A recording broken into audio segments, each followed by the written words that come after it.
दक्ष police news, पहिले खाकी मग बाकी। नाशिक मनपामध्ये सफाई कर्मचाऱ्यांच्या प्रश्नांवर सखोल आढावा घेण्यात आला।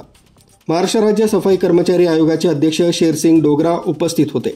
महाराष्ट्र राज्य सफाई कर्मचारी आयोगाचे अध्यक्ष शेरसिंग डोगरा यांनी नाशिक महानगरपालिकेत आज आढावा बैठक घेतली। आयुक्त तसेच प्रशासक मनीषा खत्री यांनी त्यांच्या स्वागतानंतर स्थायी समिती सभागृहात बैठक आयोजित केली होती। सफाई कर्मचाऱ्यांच्या विविध मागण्या जसे की वैद्यकीय, कॅशलेस विमा, वारसांना रोजगार, रमाई आवास अंतर्गत घरकुल, अतिकालीन भत्त्याची अंमलबजावणी आणि महिला कर्मचाऱ्यांसाठी हजेरी शेडवरील सुविधा या मुद्द्यांवर विस्तृत चर्चा झाली। आयोगाचे अध्यक्ष डोगरा यांनी अधिकारी तसंच कामगार संघटनांचे प्रतिनिधी यांच्या उपस्थितीत कर्मचाऱ्यांच्या प्रश्नांवर संवेदनशीलतेने चर्चा केली। आयुक्त खत्री यांनी सफाई कर्मचाऱ्यांच्या हितासाठी आवश्यक निर्णय तातडीने घेण्याचे आश्वासन दिले।